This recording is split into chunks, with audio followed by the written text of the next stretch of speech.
All right, folks, good evening. We are about to get started tonight. What time is it? Who's got the time? 7:36. Okay, we're 6 minutes late. No, we try to be accountable. As you can see, there's a big clock on stage. This is important because if you give a CEO a microphone, chances are they're going to keep talking. So we have this big old red clock to keep everybody accountable. So that's why we like to start on time. So I apologize. Well, everybody, thank you for coming to SF NewTech tonight. This is a really, really cool special night that we've been looking forward to. We've worked with the Dutch consulate in the past, and we were excited to learn they wanted to do something new and different, and here we are tonight. A couple of just administration notes before we really get started. As you may have noticed, there's a bar in the back with plenty of alcohol. Hooray! At this part of the night is when we send the bartender away.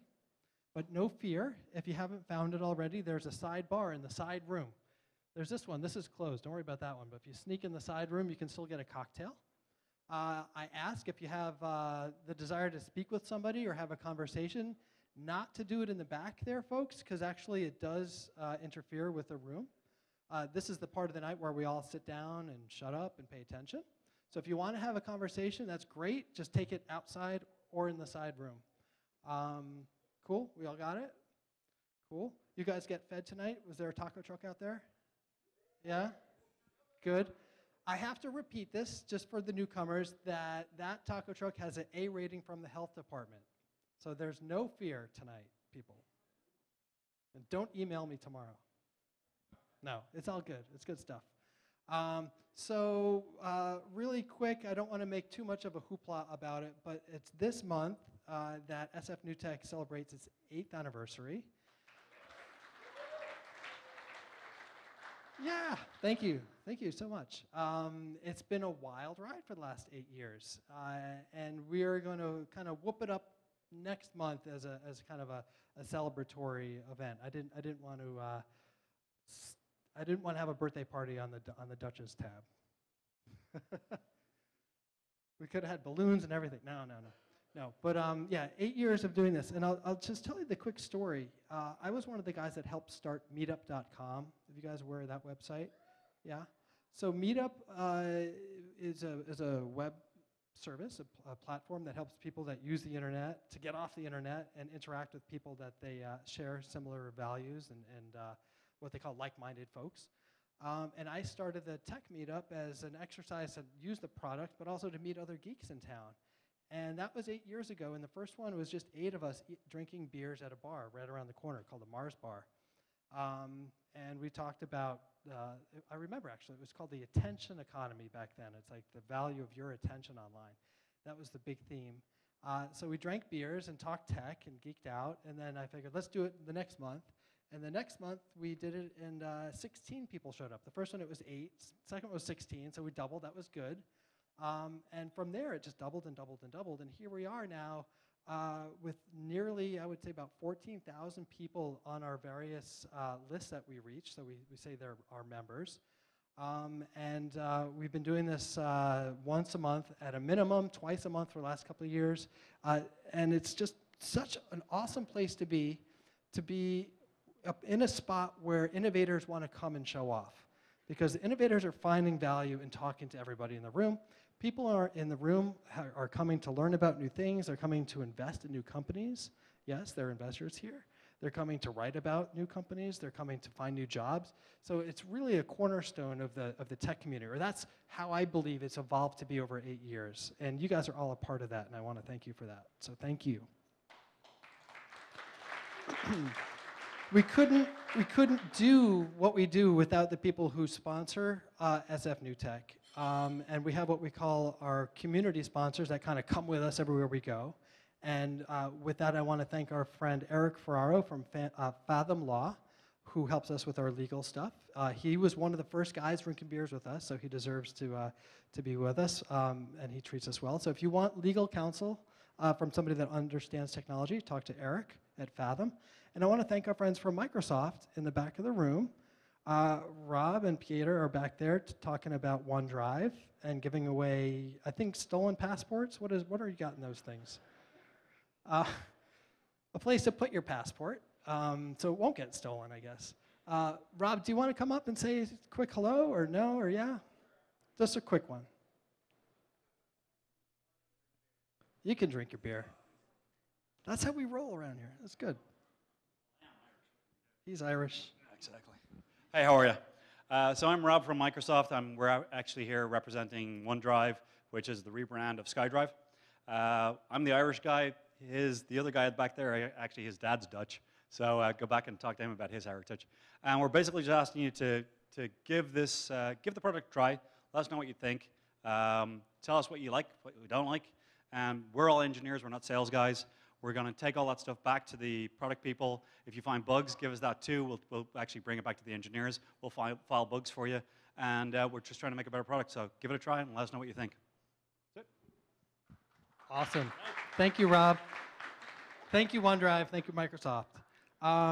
Okay, and big thank you to the Consulate General of the Netherlands for making this particular event happen tonight. And I want to welcome Ard van der Vost up on stage tonight. And Ard was quite instrumental in making this happen. I'm sure many of you in the room know who he is, and if not, now you do. Ard. Well, thank you. Thank you, Mos. I sometimes forget how it is to stand here, because as a consulate, obviously we advise people what a pitch night is, how it looks like, but I think we should do it more ourselves. But being the consul for economic affairs of the Netherlands Consulate, it's really truly an honor to bring smart and innovative Netherlands to Western US. I think we do a great job. But before we go ahead, I think, Miles, truly, it's your anniversary. We could have had orange balloons, for sure. Congratulations with your anniversary. One time an applause for them. You know, you do a great job. Awesome. Awesome. I think one of the things that the Dutch are doing right now and currently is that our awesome team really set up 2 big trade missions to the Western US. We have one in Austin at South by Southwest. Really great show. And we have obviously our great clean tech mission here today. And it's also for them a really exciting week, I think. Before we continue also, I just would like to remember a little bit, because last night, unfortunate developments happened in Austin, and I really think that it is also this place and this time also think about that we lost one of our Dutch participants in Austin who was on his bike and was driven over, and it's actually quite sad that this has happened, and our thoughts are with the family and friends and the other delegates members in Austin. It's really sad, but anyway. The Dutch and clean tech. Who has been in Amsterdam? Please raise your... Am I on the clock? No, I'm not on the clock, so that's a good thing. Okay. I see many of you have to go, still. Well, the Dutch and clean tech starts way before, sorry to say so, the US really came together. I mean, we had to do our windmills. We had to set them up to dry up our polders, to get dry feed, and obviously also we'd like to make business. So we did a lot of wind and water issues and challenges ahead, and also most of it also tonight will come back in what is nowadays the future. Other thing that I think is quite important to say is that those that have been to the Netherlands also know that we have one of 14 world-class universities.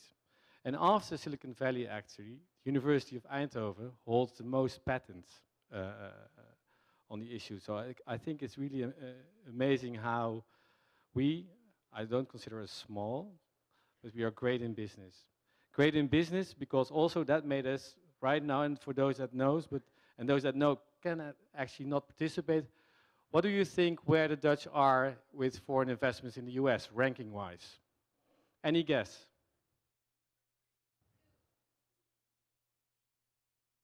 Well, I hear something that's no. We are number 3. Trans-America Tower, it's Dutch. You know, it's owned by Aegon. So you remember that the Dutch are here. We are also here to assist. Clean tech is important. Clean tech is the future for us. It's business for us, but also the science is important. And I think tonight gives you the opportunity to see a little bit, to participate in it, be interactive. We really look forward for your comments, your criticisms, and I really think that is even also for us be a step forward.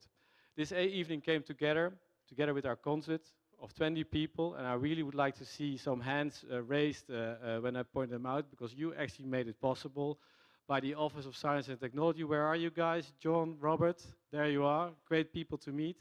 Our economic team, where are you? Anne, Bo, Jasper. Famous Jasper's over there. And always somebody we tend to forget, but who's actually most of our important and crucial chain in making business possible. Peter Lanen, the Netherlands Business Support Office. Where are you? You're great.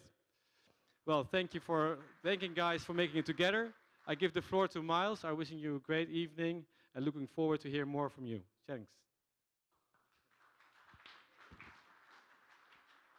Thank you, Art. Okay. I want to mention real quick a quick note on the tweet wall tonight, which we're going to flip back and forth throughout the presentations as best as we can. If you're using the hashtag SFNT, you might find yourself on the big screen and out into this Twitter sphere.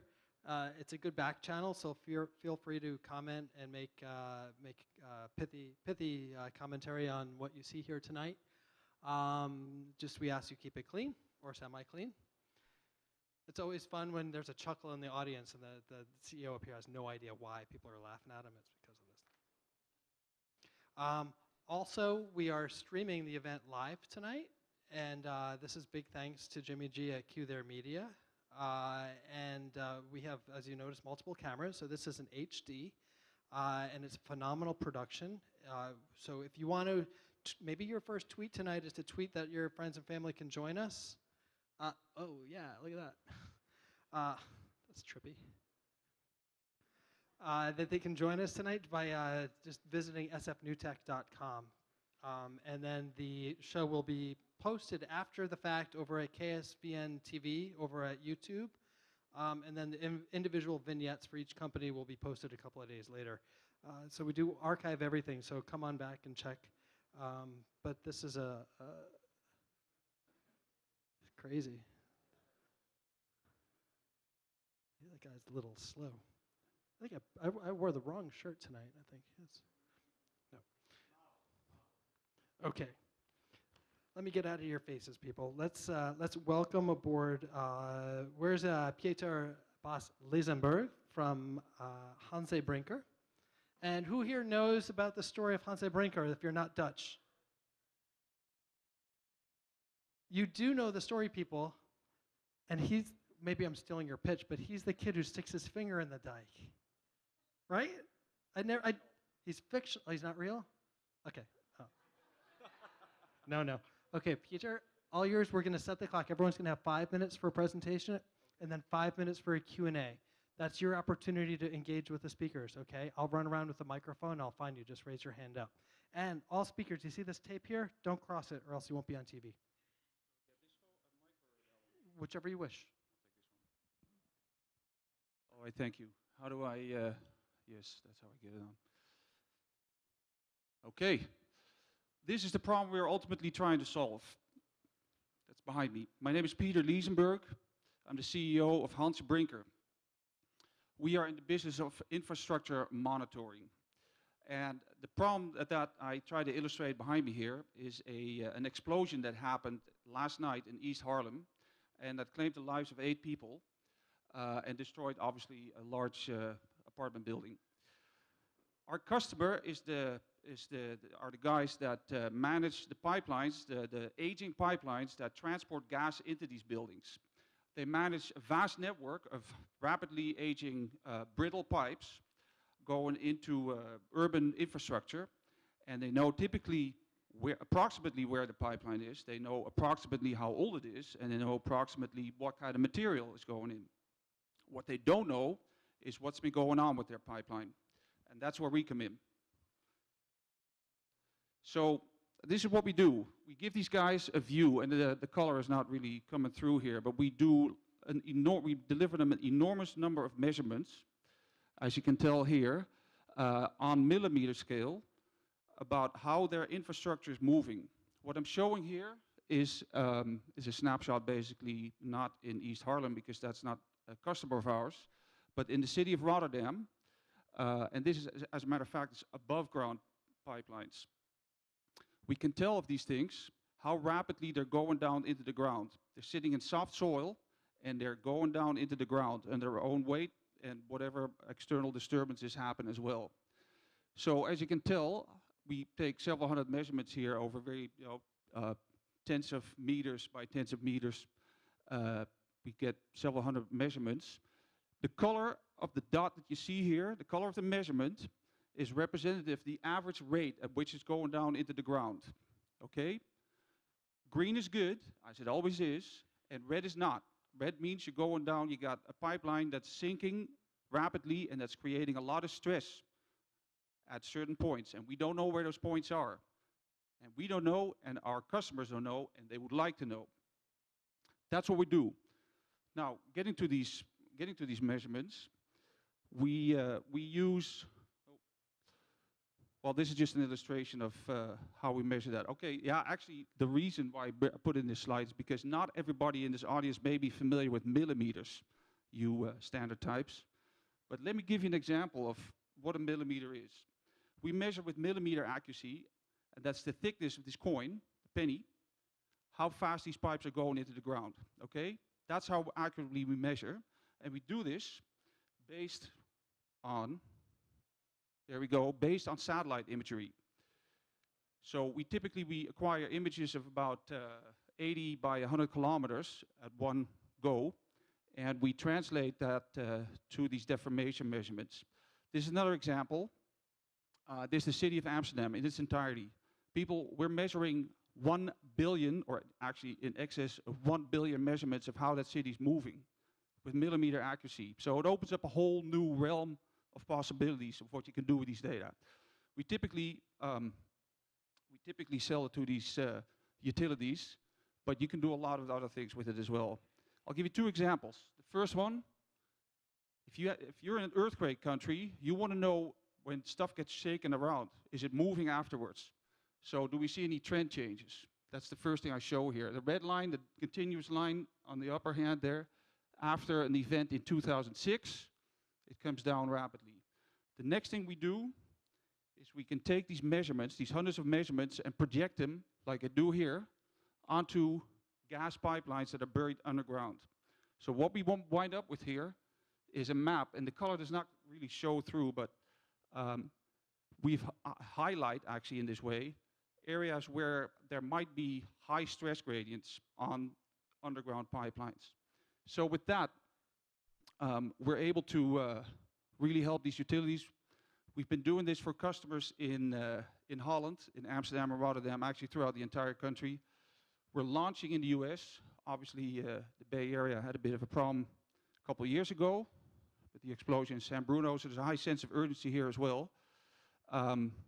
I'm standing here tonight because we're launching in the US. We already do a lot of business here, but we want to set up, and we're looking for people who feel passionate about joining a team that does math like this and brings it real value to customers that way.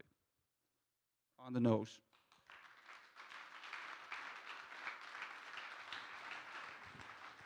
Very nice. So what we'll do is we'll just reset this. Okay, so this is the Q&A period. This is interactive time, guys. Who has a question or two? Yes, sir.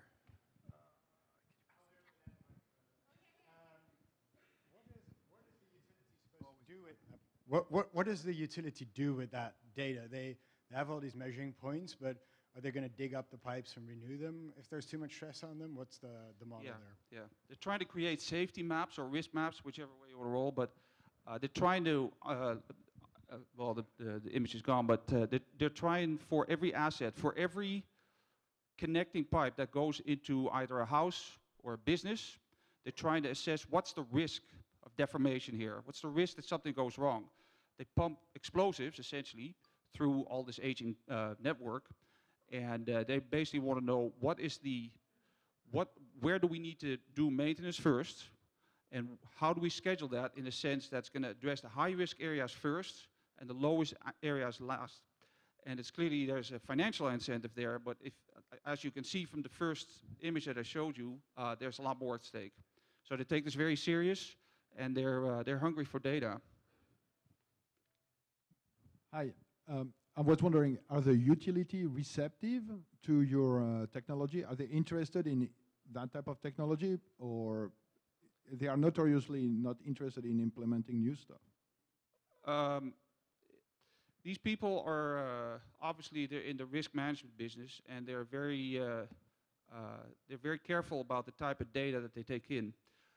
So we work with them to make them sort of assess in a great level of detail where we get this millimeter accuracy and how accurate the measurements are, how reliable, how repeatable, et cetera, et cetera. We're basically signal processing guys at heart. So this is our job. We really understand. And as a matter of fact, we have very long-term monitoring contracts with several of the utilities over in the old country. By the way, guys, I drove here tonight. I live here, so I didn't have to fly over. We're launching here. This is where it's happening. Yes. So my question is like, why are you concentrating on pipes? This technology allows for many, many other applications than only pipes. So is that the choice of yours, or because this is very, very strong stuff? Yes. As you can guess from the name, we started out life in, let's say, water management, dike safety management. And we found that there's one sort of overriding issue that allows us to do a great job, which is we can measure billions of measurement points, but we need to correlate it with against a database of failures. And in dikes, fortunately, there's very few of them. The example I showed of the explosion happening here in Haarlem is a very dramatic example, but let me assure you that the utilities that we work with, on average, I would say, have about 10,000 failures or 10,000 issues that they have to go out for and go on site to inspect what's happening, 10,000 of those per year. So what it enables us to do is to sort of process our data and open up a real sort of the perspective of big data and correlate with failures that we could not in any way do with dike problems because there's so few of them, right? We do have a set of other customers, but we find that we generate the most traction with utilities. So I could stand here and say that we did a pivot, but initially we were really searching for the vertical that would adopt our technology, the sort of the most rapidly into their critical business process. And utilities were the one to do so, yeah. How are the utilities managing this problem right now, and what gives them the incentive to switch over? Oh, that's a good one. I'm glad you asked that. So maybe it's best if I give you an example about a local example. After that explosion happened around the corner here in San Bruno, PG&E figured out that with their 6,500 miles of aging pipelines, they needed to know exactly what was going on. So they sent out surveyor teams. These are the guys with the tripods and the prisms and the yellow jackets and the binoculars on top of them to measure these distances, and they took 2 million data points. I have no idea what it cost them, but I have a feeling it was immensely expensive and it took a lot of time. And we do that in an afternoon, right? So we generate billions of data points. So they are eager to incorporate these data points into their business process. And we had to validate because surveillance, the old way with leveling equipment, has been around for the better part of what, 300 years, 200 years? I don't know exactly, but it's been around for a while. And we will never put these guys really out of business, but we will be basically sort of building on top of their work. Yep. Peter, can the utility be empowered to monitor themselves or other third parties, or what's the model like? It's a good question. I don't know exactly the governance model for utilities here in this country. We'll find out. In Holland, there is a governing body that oversees their practices in order to establish that they are conducting safe business practices. And we work closely with these guys because they want to validate our technique as well. So, yeah. I'm just going to ask one final question. Yeah. How are you taking measurements if they're not, if the pipes themselves aren't outfitted for, like how are you infiltrating the actual pipes to get measurements way down yes. in the ground? Okay. Is that sonar? Yeah, I or- didn't make that clear. I can delve Very, very quick, because we are out of yeah, time. I can delve into radar technology with you, but we measure what's going on at the surface level. And so we have to assume that what's happening 5, 6 feet underground to these 30-inch pipelines, that there's not that much difference in the top 5 feet. That what's happening with the pipelines is reflected above the surface there. And that assumption in general turns out to be valid. Yep. We cannot penetrate ground yet from space. Maybe one day. All right. All right. Excellent. Hansai Brinker. Pieter, thank you so Thank you much. so much, Mars. Thank you.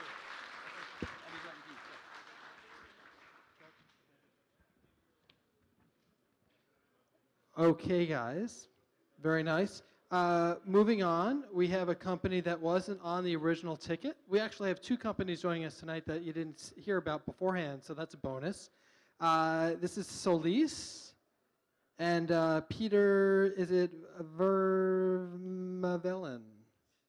Close?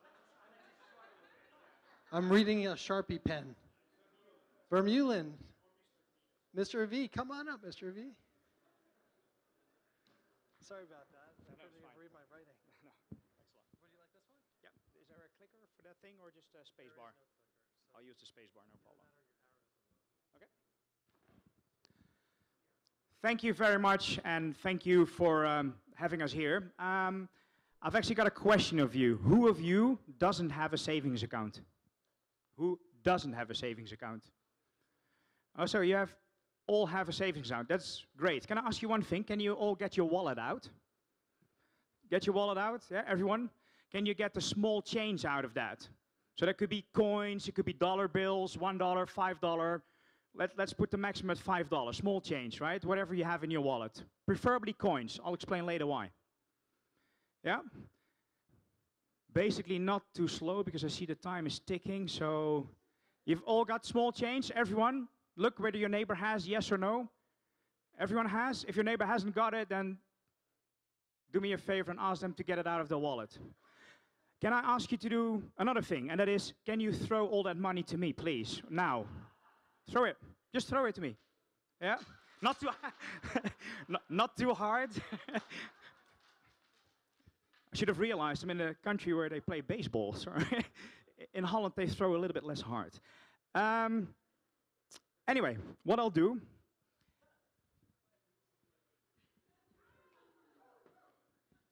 it's not because you paid money, but I'm going to explain something more. And that is, anyone heard of the company Solar City? Or anyone who hasn't heard of the company Solar City? Well, Solar City basically is a solar leasing company who went public last year, and they raised something like $700 million US.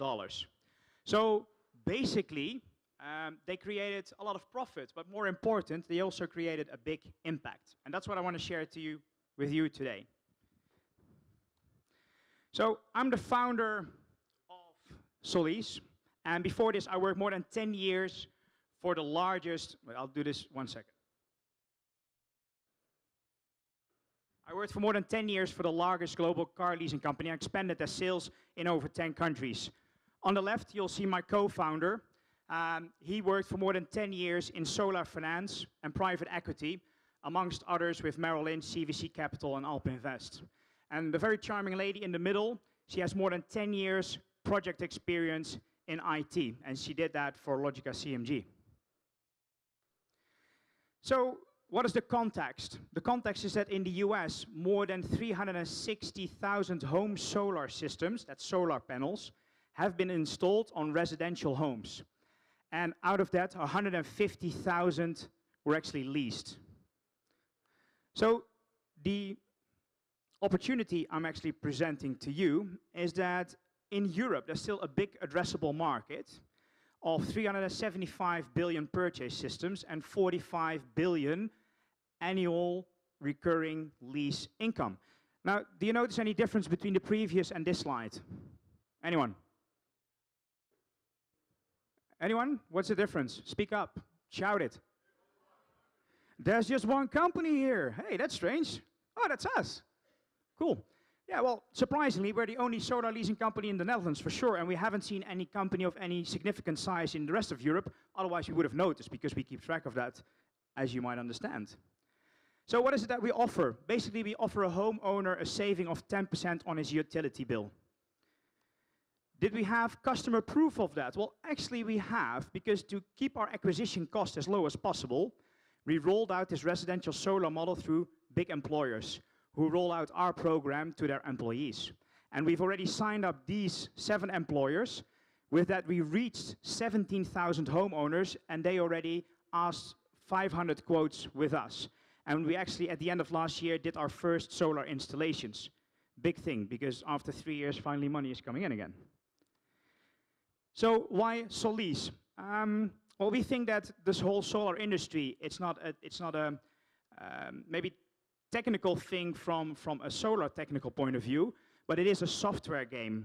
It's a business development game. It's a finance game. And that's what we try to excel in, because first of all, we're the first mover in Europe, the first solar leasing company in Europe.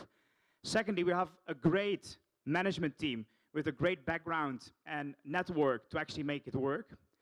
We have a fully outsourced model, so we don't have our own installers. We have it fully outsourced. Something we do differently than Solar City at the moment. So, I mean, whoever will be right, only time will tell. Maybe they, maybe us.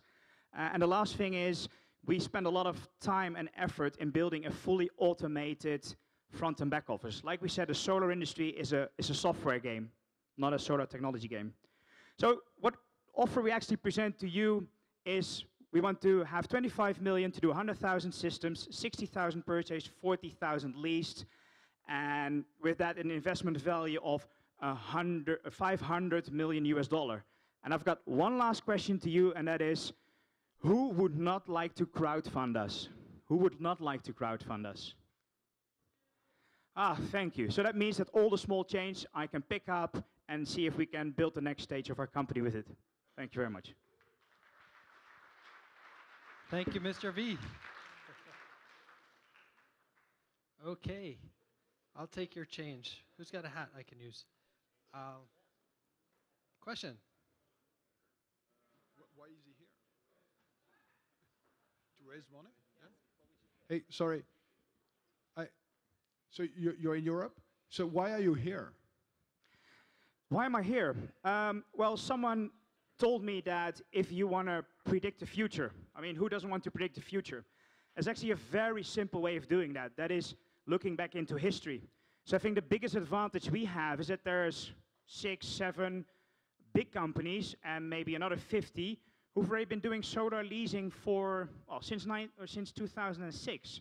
So what's greater than to go here and say, hey guys, how have you done that? If you would do it again, what would you do differently? So we're basically trying to learn a lot from history and see if we can do it better in the future. Good answer. So you're here seeking trade secrets from other companies. Well, I think the biggest challenge is not who has what market share. I think the biggest challenge is the ignorance maybe in the market, or the people not knowing how interesting solar actually could be. So I think if we're successful, it would just create more market share for everyone, because, yeah, a small percentage of a small addressable market, that's not the point. It's how can we together, also the solar leasing companies here, make sure that the market is bigger so more impact can be created. Hands up for questions, folks.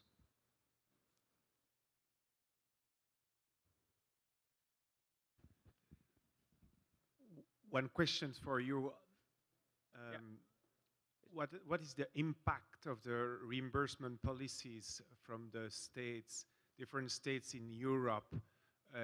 In other words, how is the solar market actually?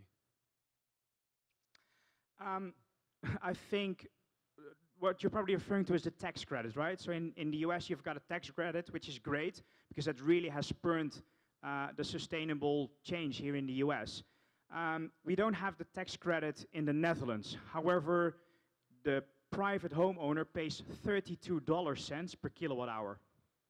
I think that's slightly higher than you pay here. That's my guess. Probably double, more than double. Furthermore, we install about, for 1 for 2/3 of the price that you install here. So here they install for $3 per watt, and we install for $2 per watt. So basically, we have a financially sound business case without a need for direct subsidies. And that's great, because it makes me sleep much better at night, that I'm not having a big regulatory risk with direct subsidies in my company, something which I can't control. So, anyone else? What's your rainy day plan? Sorry, I didn't get that. What is my? That was a dumb joke, solar joke. Okay, obviously then I didn't get it. But. Could there be a reason why the companies from the US are not investing in Europe? Why are they not coming to that idea themselves? Well, we were here 2 years ago to talk to those companies and well, so at that time they were thinking about it. They're still thinking about it. At the last shareholder meeting of Solar City, someone actually asked, hey, when are you guys going to Europe? And they said, well, nothing specifically planned for the moment, which might be true, or they do know, but they're probably a company that might not want to disclose that at that point in time. I think the biggest thing is that there's such a huge market open still in the US. The penetration of solar, I mean, it's 360,000 systems, but hey, there's more than 300 million people living here. So there's a long way to go in the US still. Furthermore, going to Europe with all the different tax and legal requirements in all the different countries, it's tough. I mean, even for us it was tough, and we've been living there. It's been my job in the years before for LeasePlan to do leasing in different countries. Even then, it's very difficult. So I think for them to do that greenfield might be a challenge, but who knows, maybe we can do it together. Tell us more how it's a software game and not a solar game. The reason why it's a software game is that it's a highly competitive market. So how are you going to drive cost out of your model in a highly competitive market so at least people buy from you or lease from you? We do that by lowering our acquisition costs. For example, getting a reach of 10,000 employees by rolling out to an employer. But also the operational cost has to be as low as possible. In 2012, we won the Climate Kick venture competition. That's a European clean tech innovation program. And the first thing we did with the money we earned is to invest it in a fully automated front and back office, which is called Helios. So, and it's just to keep our operational cost as low as possible, because if it's too high, it will kill us. And we need software, we need IT for that.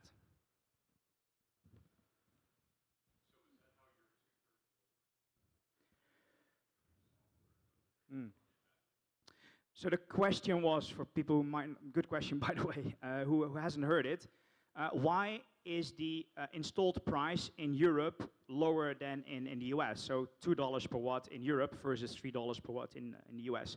It's got nothing to do with our IT front and back office. It's got to do that in Europe, traditionally there were a lot of feed-in tariffs.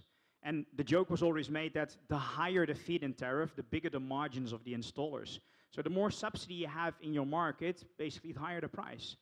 And with subsidies going down rapidly, or in the Dutch market not been there on a scale as they have been in Germany, people could complain about it, but for us it's a blessing in disguise, because it means we're probably one of the first countries where it works without subsidies.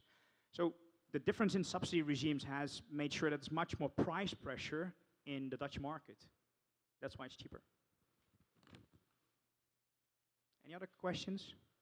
We are one final comment from the co-founder and finance guy. We are also here to raise $2 million in venture capital for a management company and $23 million in project finance. Thank you.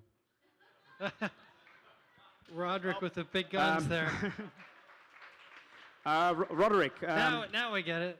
Roderick, as CFO of the company, can I present this to you? And could you put it in our bank account, please? All right. Thank you so much, Solis. Thank you very much. Good job. Thank you. Yeah, that's good. Yeah, it's interesting. You can't turn on the AM radio and not hear an ad for leasing solar every 10 minutes or so, around here at least. Okay, cool. Next up, Chokri Mousaoui, founder of Eternal Sun, and he's supplying the next generation of solar testing. You guys know each other? Good. No. Chokri, all yours. Thank you. So thank you for giving me the floor. My name is Chokri, founder and CEO of Eternal Sun.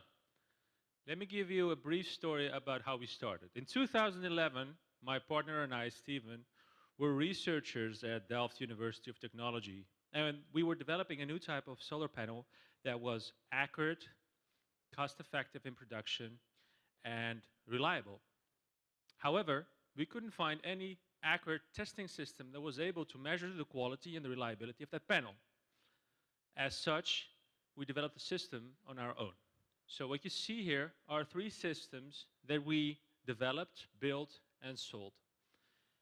It actually has 2 main components. And one component is light. We can simulate sunlight up to 99% of accuracy, which is proprietary technology.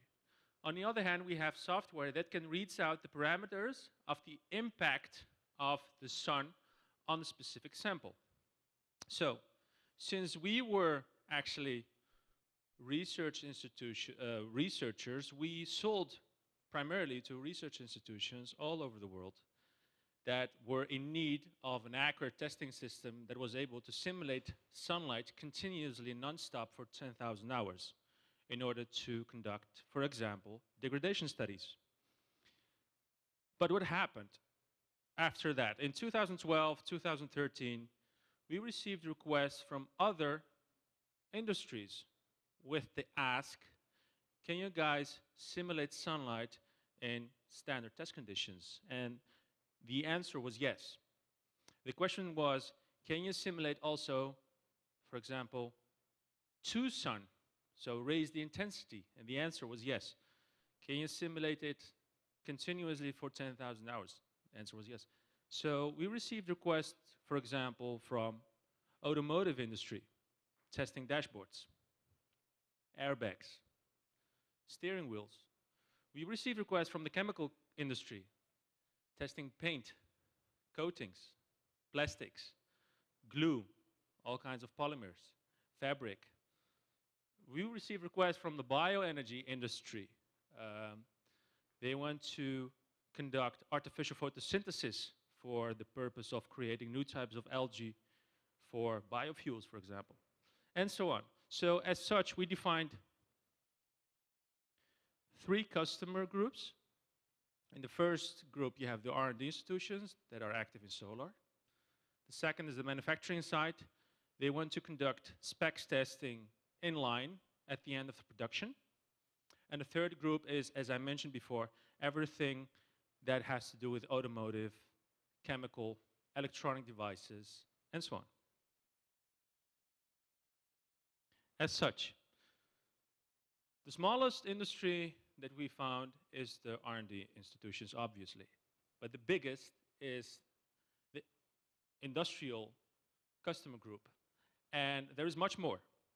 For example, aerospace, and so on. We have seen also that the solar energy industry is coming back again. Since 2013, the CapEx expenditure is rising. As such, new types of solar panels are being produced, and hence, new type of testing is required. We are now in our 3rd year. In our 2nd fiscal year last year, we generated a revenue of $1 million plus USD. We are debt-free, fully equity financed. So far, no external capital is involved, resulting in a sales pipeline of 25 million USD all over the world. Our systems are between 150K and 250K. So we received approximately 300 requests, qualified customer requests for this system. As such, we want to speed up and set up a full-blown sales force. And we would like to raise 3 million USD to set up a satellite office in Asia and in the US to do the sales. We have a terrific engineering team, but it's now time to close the pipeline.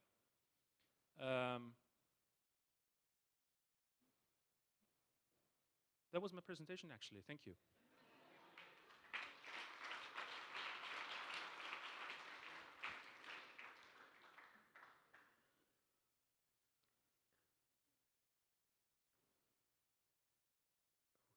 Are there questions? Hands up high. I was just curious, what are the service costs involved with your product? Good question. So we have actually 3 types of revenue model. So we sell the system, and every year the lamps needs to be replaced, which is approximately 10 to 15% of the purchasing price. The system needs to be recalibrated again. And the third revenue model is, instead of supplying a system, we do the testing services by ourselves. Large private equity firms or insurance companies, they want to, for example, restructure a solar park or purchase a solar park. They want to know what the actual return on investment is prior investing. So we do the testing. So that's the third revenue model. So back to your question, 10 to 15%. Miles? I think it's, okay, there it is. So basically you're looking to expand in the US right now. That's why you're here, trying to source potential employees to open up a sales operation here? Yes. And are you also raising more capital here as well? Yep. Okay. And the types of people that you're looking for, are they mainly sales? Or are you doing engineering and testing personnel as well, or is that all done back in Holland? Well, actually, we're looking for 2 types of people here in the US. Engineering, they can conduct field testing for solar parks, but also sales, solution sales or sales engineering. So it's actually basically sales. We receive a substantial amount of requests from the US, from the chemical automotive industry from the East Coast, as well as here, California, for the solar part. But somehow, there is a gap in doing business together since we are quite overseas. So we need to set up something here. So the reason I'm asking is a friend of mine's a recent PhD in material science, and so excellent. I'll talk to you after. Yeah, please contact me afterwards. And you're looking here in the Bay Area specifically, or? Not specifically. Okay. Thank you, James. Miles, I saw a question at the back. Where? Who's got a question? Yeah, sorry, Matt. You didn't address why your total addressable market was only $1.something billion? Yeah. $1.5 billion. Where do you get that number from? I would expect that to be much, much larger, like at least an order of magnitude. Yeah. So you don't think that it's a big market, right? 1.5. Okay. So what I did, what we did actually, so the total solar market is approximately 215 million USD. And we found the electronics, automotive, chemical, bioenergy, and fabrics, aerospace, test and measurement industry is approximately as big as the solar industry in total. So that's actually a multiplication. But again, we will be always mistaken in the numbers. The idea is that it's to show that there is a substantial amount of opportunities.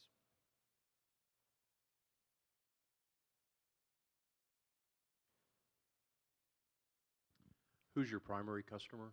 Come again? Who's your primary customer?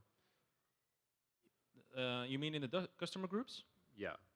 So actually, our first sale was in the Netherlands to a research institution that was focused on solar energy. And we thought, you know, let's expand globally. Let's go to Belgium. And let's go to Luxembourg, you know, a kind of an old spot thing. But what happened is that the second largest customer was from South Korea, was a chemical company. So, and they needed a system that could simulate sunlight nonstop for a substantial amount of hours. So, yeah, then we got lost too, to be honest.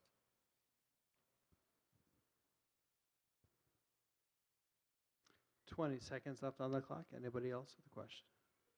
I can have one more question. Competition.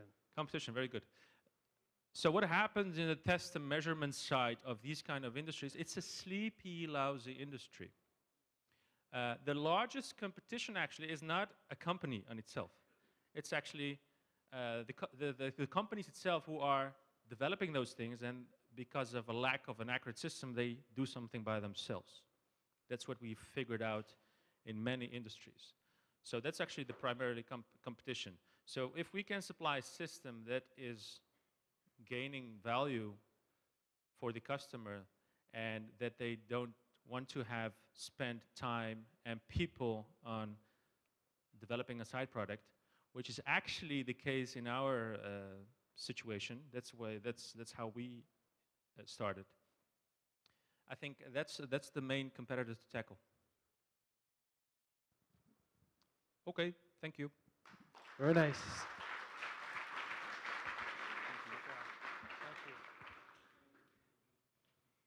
Thank you. Okay, keeping in the theme of the sun and its awesome powers, we'd like to welcome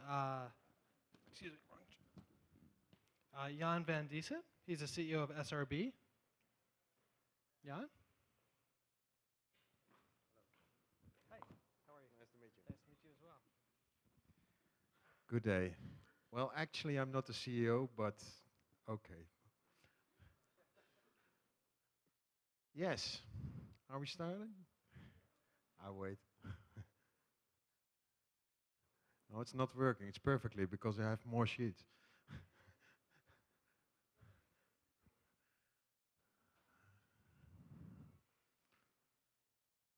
Yes, I understand it.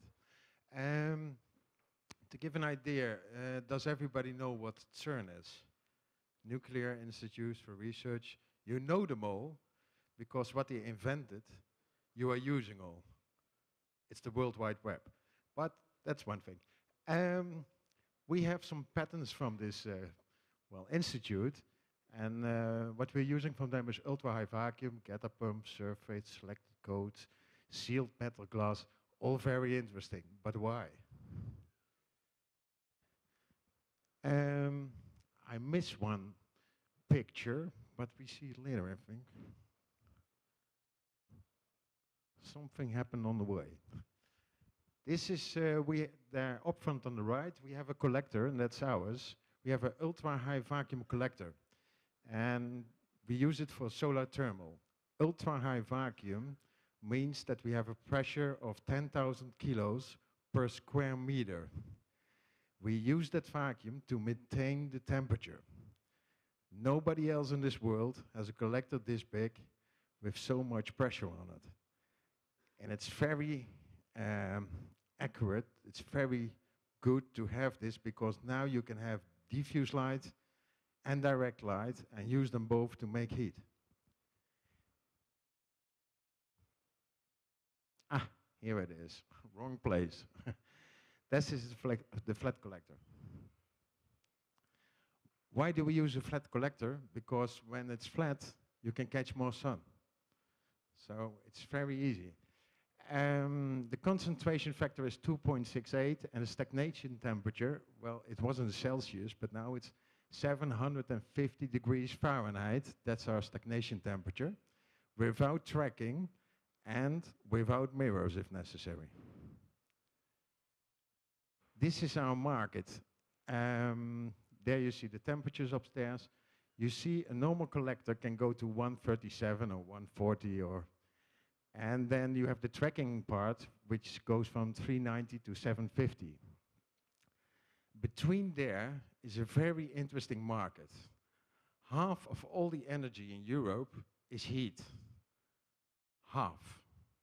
25% is electricity, 25% is transportation. Half. From that half, 1/3 is between 137 Fahrenheit and 390 Fahrenheit. So there's a big market. This is the collector.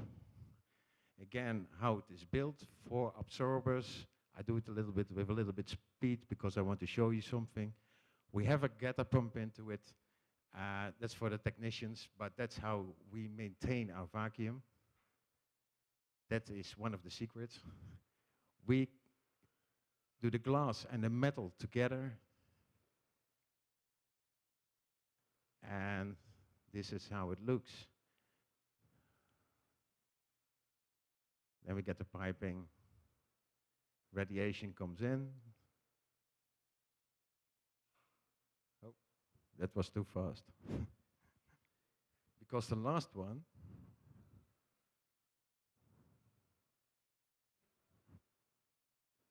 wait a second.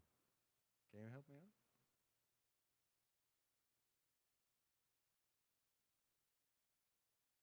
We have to go through it.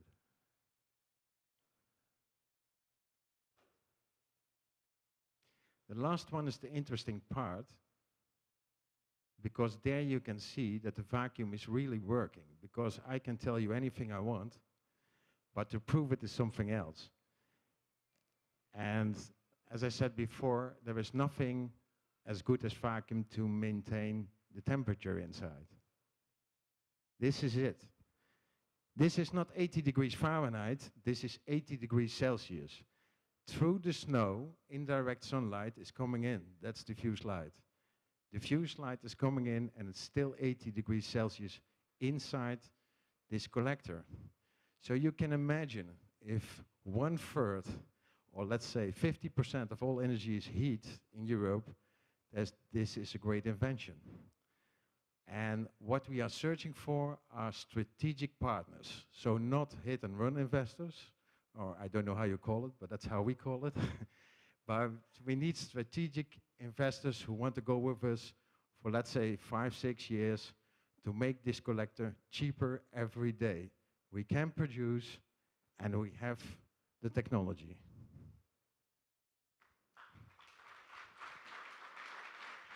Thank you. Thank you, sir. Thank you. Hands up Any high questions? for Jan. Sir, if you're not the CEO, I'm sorry for putting you in that position, but what's your title with the company?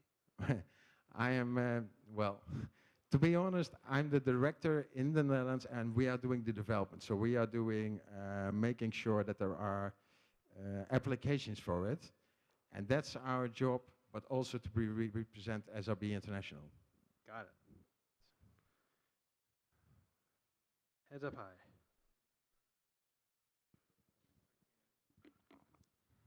What I'm looking at right now, what is the heat radius for that?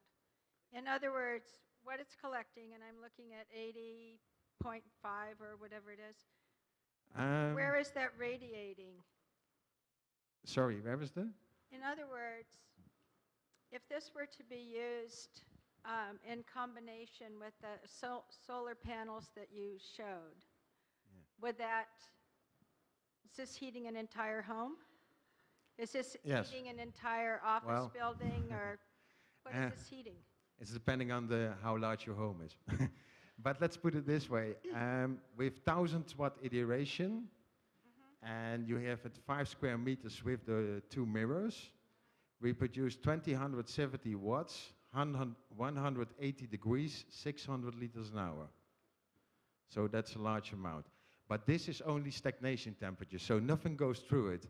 But let's say you put some water through it, at the end, after the installation, it will still be around 60 degrees, which I have to recalculate what it is in Fahrenheit, but you will lose about 30%. So yes, you can most of the time heat your home, especially when it's a new one. Yes. So I'm a little bit confused, so maybe you can explain a little bit to me. Only a little bit. So, so your solar collector is not a solar panel, right? So what you're doing is you heat water inside your device, and then the trick is with the high vacuum is that you keep the heat inside, so you have longer time to pass that heat to the water or the fluid that you run through your system. So I do understand correctly. Or do I, because yeah, what you it's not that you make a more efficient transfer from the heat from the sun to your pipes, but it's just a vacuum that makes the heat be there longer. No, we do both. Yes, the absorbers are special, and yes, we use the ultra-high vacuum. But with vacuum, there is the problem, you will lose it.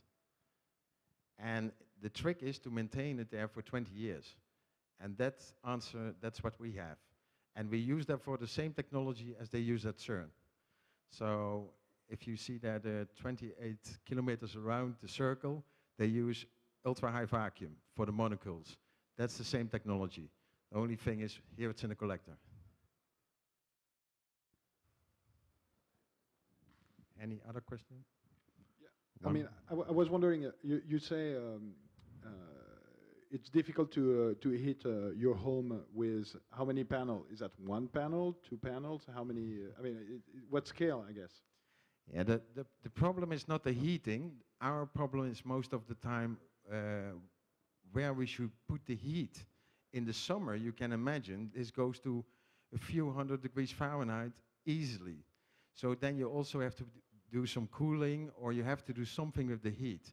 That's our problem. So most of the time we are looking at the industry. The industry is the most important for us, and it's the guys who use the most energy. Is your main customer the consumer, or is it No, it's corporate the or industry. municipal? Is it government? No, yes, it's always big, and but it's not consumer at this moment. Maybe in the future, but at this time it's only industry or large applications.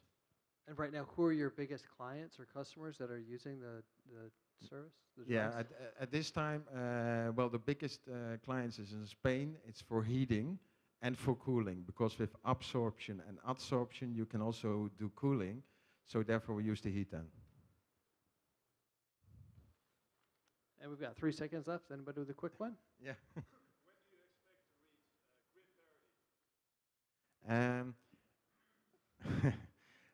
Depends on what you see as grid parity, but let's say our target is to go, the first stage is to go to 8 cents per kilowatt, so euro cents in Europe. It's with 1000 watt iteration. The second stage will be 4 cents. So it will still be a little bit more expensive than you just paid here, but as my colleague said before, we are paying in the Netherlands and also in Europe a lot more. So that's it.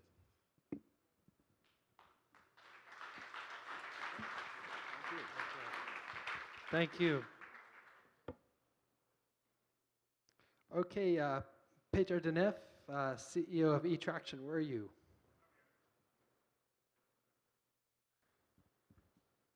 How's it going? Hi, Nice to meet you as well. Okay, sir, I think you know the drill by now. Yeah, I know, yeah. And your presentation is good? Yeah.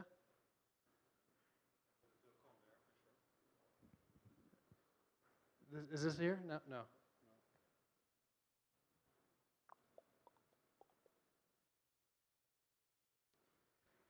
Help? Anybody?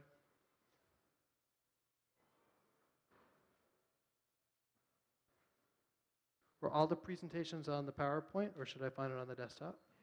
Oh, thank you. We can give you somebody else's presentation. That could be fun.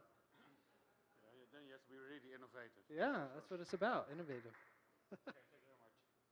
Excellent. Ready to roll? You want this one? Yeah, I'll take this one. Okay, thank you.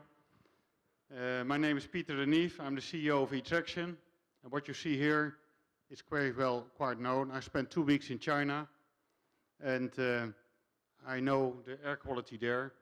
So our business is to improve the quality of life in cities, and I will tell you later how we are going to contribute to that. You know, everybody is moving to cities, especially also in Asia, and there, if you compare, let's say today to 2030, now we have 50% of our people are living in cities, and it will be 60%. That will create a huge increase in mobility, and that gives a kind of pollution we cannot afford. And also, if the growth of this urbanization will goes on, also we will double in 10 years, 15 years the amount of cars we have today. That will have so much impact on our natural resources that we have to find other solutions. One of the solutions is what we are offering for the mobility in urban life, and we are focusing very much on a solution that is extremely silent has no vibrations, has zero emission, will have a very efficient solution. So you mean when you have a battery pack in an e-mobility vehicle, it will be very small, and it has no moving parts, only one moving part, so it's almost maintenance free. So how are you doing it? This is a normal motor, a motor with a gearbox, a differential, an axle, and a wheel. Our solution is no motor, no gearbox, no differential, no axle. We only have the wheel. Everything is in the wheel. All the electronics is in the wheel. So only you need the current, you need the water cooling and a CAN bus. That's all you need to get the bus or truck running on electricity. So because you have no moving parts only, and you have no reduction steps, it is a very efficient solution. If you look at the other solution in e-mobility, you can have a central motor, you can have a decentral motor, or an in-wheel motor. You can see that the in-wheel motor is consuming much less energy. And the main advantages are low energy consumption, no noise, but also is a very compact solution. Because it is a very efficient solution, you have little batteries needed in a bus, for example. A battery is half of the price of a bus, so it saves more than 7% on a new bus, but also because it is a very compact solution, you can also transport more passengers than other electric solutions. That meaning that during peak hours, the total fleet you need to serve a city should be much less. So also you save 5% on your fleet of buses, for example. The operational costs are quite logical. If you have 50% less energy compared to other electrical solutions, and I compared our solutions to the best in class, and not I did, but also the University of Rotterdam did a few months ago. It also means saving on energy costs, and it is almost maintenance free because you don't have much moving parts, only one. This is just an example. The only moving part is connected to the rim. That's the only moving part of this solution. We focus first on city transportation like buses, also airport buses, there's a special solution, but also on distribution vehicles. But you can see over time, we can cover other solutions as well. For example, also vehicles in harbors and passenger cars, but also agriculture. Where are we focused now? We are focused now on Europe. There we have a partner to produce and sell our solution.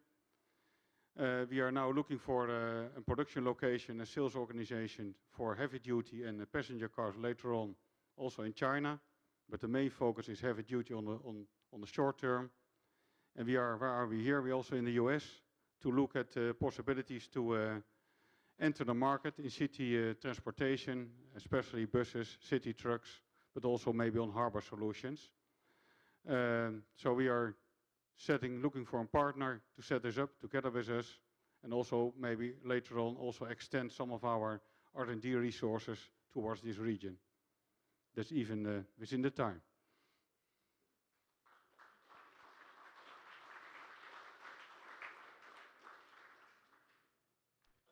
Very nice. Okay, hands up high so I could see you. What's been the biggest barrier for somebody implementing this before, you guys? What has been the biggest barrier for other companies implementing this type of technology before you guys? There's been no other company to implement this technology before we have done it, so I don't understand your question. Right. What is the main reason why somebody would not put the motor in the wheel? Why haven't they done it in the past? That you have to ask to somebody else. But to give you an idea, we only start to invent this in the end 90s, and we spent 15 years to get this development working. So that gives you an idea how much work it is and how many years. And the first patents are from 2001. So it gives you, this is a long development route So that's maybe an explanation. It's not so easy. And by the way, it is very heavily patented, so it is not so easy to enter this solution, and it is patented globally.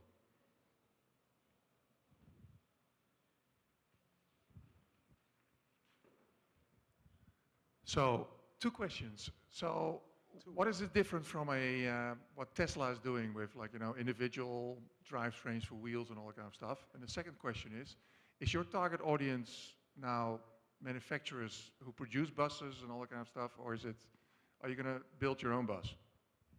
Okay, two questions. So what you see in other solutions, that there is always a conversion step. So there's always a conversion between the electrical motor towards the wheel. And when you have a conversion, you're losing energy. That's also the reason why this is the most efficient solution. And the second question was, you have to recall for me. So are you going to build buses, or are you going to... No, we are not going to, we are only building buses. As an example, for every OEMer who starts to use our electrical driveline, we build with them together the solution to prove that it is working. So for example, with VDL Bus & Coach, that's a bus company in the Netherlands serving big parts of the world. So we build with them the first buses, and then later on they will take them in serial production. And we're also doing that now for other OEMs as well. And we are not focusing only on buses, but also on other applications later on. Like, for example, city distribution trucks or garbage collection trucks.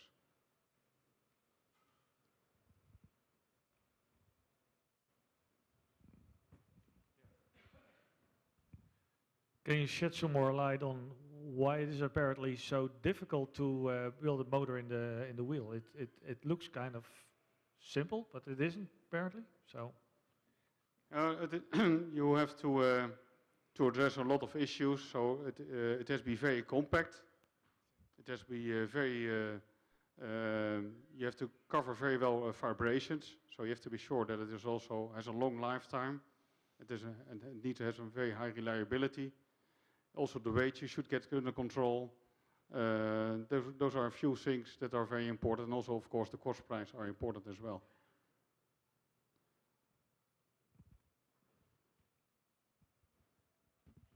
What kind of stage of product development are you in? Has there been is there a prototype of a bus with that concept riding around We already have 15 buses driving. Some buses are for 3-4 years also in daily schedule. For example, in Rotterdam. And also in Sweden, we get more buses on the road, also in the northern part. So it's going to more than 10 buses there. And if you look at our forecast and we see the order intake in Europe, it's very likely that we will equip more than 100 buses with our wheels in Europe. So we are out of the demonstration phase. So we are ready towards the next step. And now we can go also to China and also to the US. That's the reason why we are now expanding. And 30 seconds. Hands up. Yes, sir.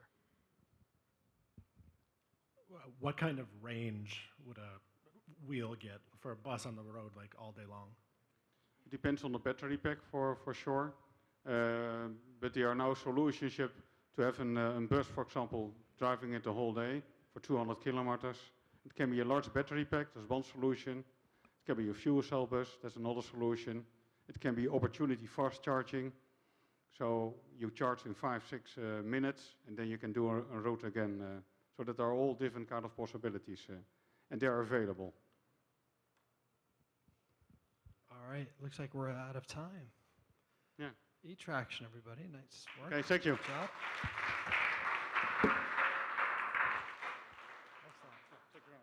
Thank you so much. Okay, so on the ticket or the order we're going by, we have one coming up, but I'm going to do something really quick. I hear this guy here has a startup. That's not on the ticket, but I like to do this sometimes. Coming up, this guy had no idea he was going to be on stage. Do you need a browser, my friend? Well, I had a presentation this afternoon, but I'll do it without presentation. Yeah? Yeah. Okay. How about this? That's called like an ambush demo. Is that good? Okay, my name is Meinte. I'm from the Netherlands. I'm from the startup Mobile Water Management.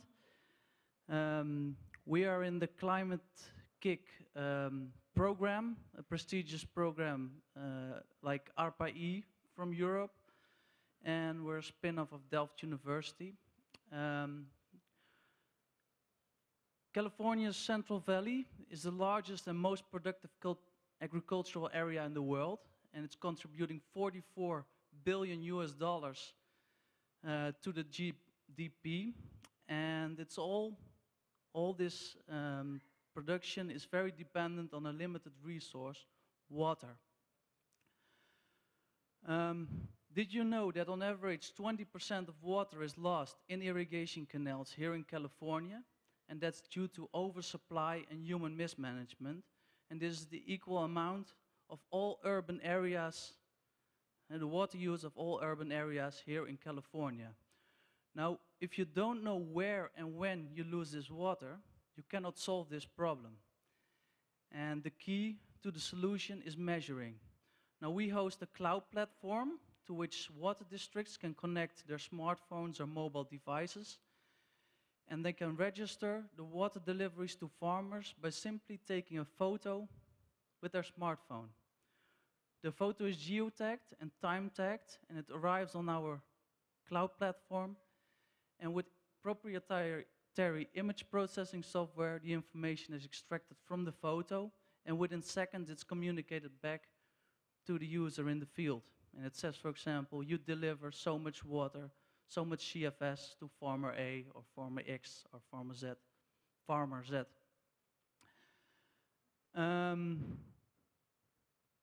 This technology is patented. We have 100K of sales in the Netherlands, and we're now looking to expand abroad. We have an official sales partner, which is Kisters, a German multinational, and they have sales partners in Canada, United States, New Zealand, Australia, and large parts of Europe. They will be our reseller. We're now looking for strategic partners to enter this market and grants to do a pilot project. Thank you very much. Thank you. And I didn't mean to put you on the spot, but really quick, tell everybody, what was the name of your organization again? Mobile Water Management. Excellent. And we'll take a couple of questions too. What's part of your ecosystem? Are you using wireless technology, or would your partner be doing that for you? I'm sorry, one more time? To complement what you're providing in terms of measurement, are you transmitting any of that via wireless, where people are deploying sensors? Mexico City rather, was looking at a pilot initiative for water traceability, and they were looking at using sensors and transmitting the data wirelessly back. So sensors in the water to measure flows, water levels? Through the pipeline network, yeah. Or through a pipeline network? Yeah, through the infrastructure. That's something different. We are talking about, what we do is irrigation canals, so open canals, so not closed pipe systems. Okay. And we use the telephone network, 3G network, 4G network. What's nice to know is our background is operational water management. So what we used to do to save water in the canal is put sensors in the canal, hardware, communication devices, and every time we went back after a few months, we found out that one piece of this whole SCADA system or sensor, that one piece is broken and that the whole system fails. And that's how we came up with the idea of how can we get around this problem.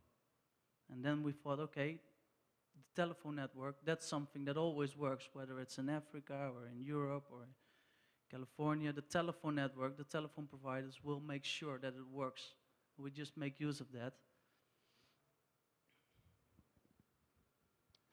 Anybody else with a question?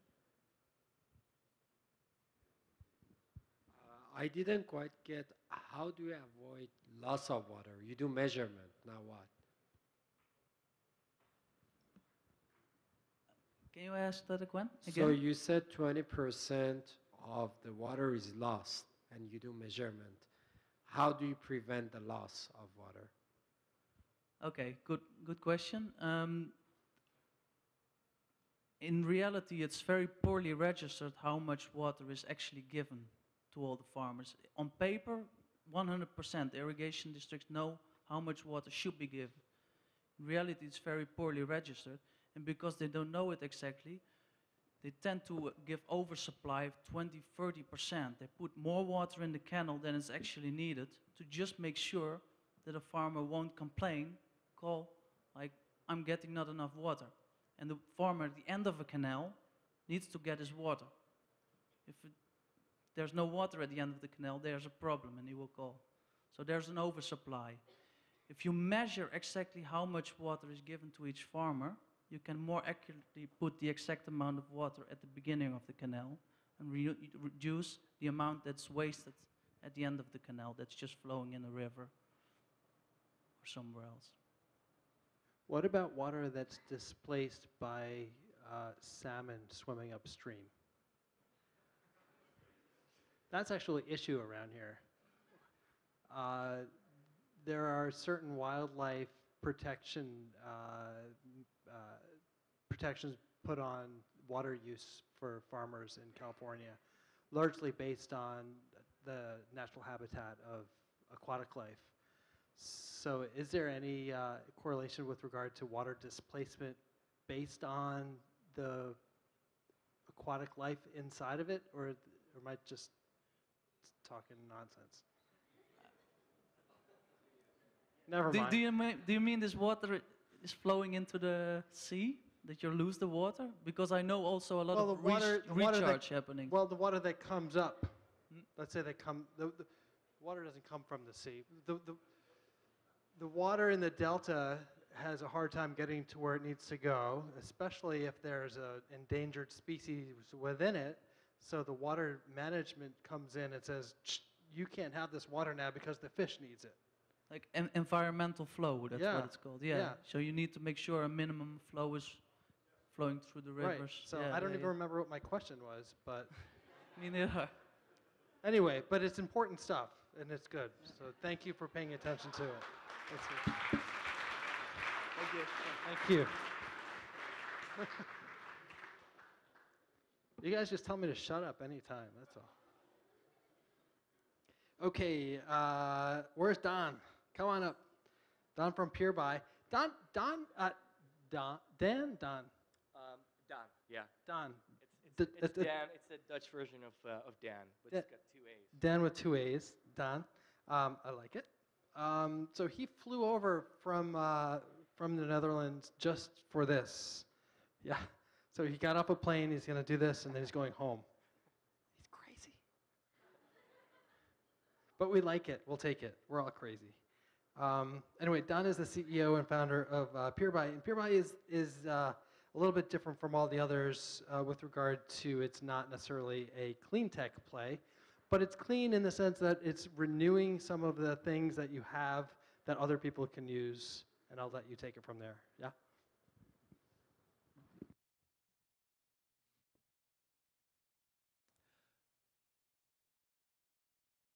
A few years ago, my apartment with all my belongings burned down to the ground, and I was left with nothing. I remember looking up at the smoke and thinking, why did I buy all this stuff in the first place? This is the spark, if you will, that inspired me to start my company. My name is Daan Weddepohl, and I'm the founder and CEO of Peerby.com. And Peerby is a website and app that enables you to borrow the things you need from others in your neighborhood within 30 minutes. With Peerby, you don't have to spend hundreds of dollars on things you only need once or once in a while, and you get to feel good by helping someone out. Let me show you how it works. Getting started with Peerby only takes a second. You just sign on with Facebook and you're done. You don't have to list your items, and this is an essential difference. We start from the request. When you need something, you just ask for it. So let's say you want to put up a painting, but you don't own a power drill. You just open up Peerby, and you tell us what you need. You give us a few sentences on why you need it, And we send out messages through email and push notification to your neighbors. They can respond with one simple click, and if you see an offer you like, you open a chat and you can pick it up. In this way, we fulfill 80% of all requests within 30 minutes. So most of you will probably consider this a new idea, but there might also be some investors in the room, and they might think, oh, it's one of those sharing platforms. They don't work. Well, think again, because Peerby is fundamentally different. Every competitor that you think we might have requires their members to list their items, and on average, they never list more than one. This is a single reason these platforms fail. They add one item for every new member. We add 4,000 new items of inventory every day. They fulfill 2% ever. We fulfill 80% in 30 minutes. In fact, when we show people that we can fulfill a bike in 20 minutes, and a power drill in 10, a screwdriver in 5, they freak out because they realize that we did something that has not been done before. We cracked the sharing economy. But don't take it from me. Take it from the experts and juries that studied Peerby. During last year's Clinton Global Initiative, we won a $125,000 sustainability award. Ben & Jerry's decided to put us on their most popular flavor in Europe because they love the way we create communities. And our numbers are proving that it works. The number of transactions is growing exponentially. And in just a few short months, we turned Amsterdam, our hometown, into the world's peer-to-peer sharing capital. So why stop there? Sharing items reduces CO2 emissions. It saves money, it saves resources, and it's building communities. So we're creating an ambassador program that enables people to launch Peerby in their own neighborhood. And we're seeing cities popping up on the map using Peerby to share items all over the world, including here in San Francisco. What I love is that we're able to create technology that enables people to connect, that enables them gives them an excuse to ring their neighbors' doorbells and help each other out. So we're moving towards an economy of sharing. Airbnb and ride sharing are proving that. And we are the only company that understands how to do this for infrequent use items. My name is Daan Weddepohl, and we are the world's leading peer-to-peer sharing platform. And if you want to launch this in your neighborhood, please drop me a line. Thank you.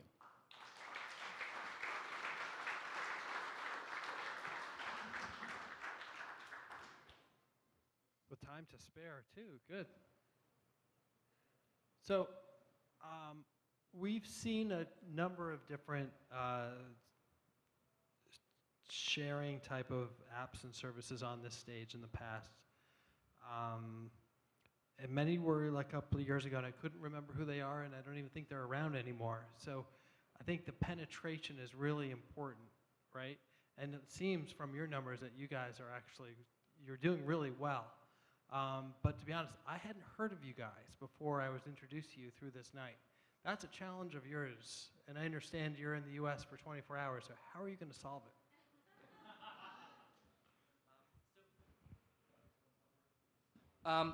The nice thing about the way we create a marketplace is that we only need roughly 100 people in a neighborhood to get started.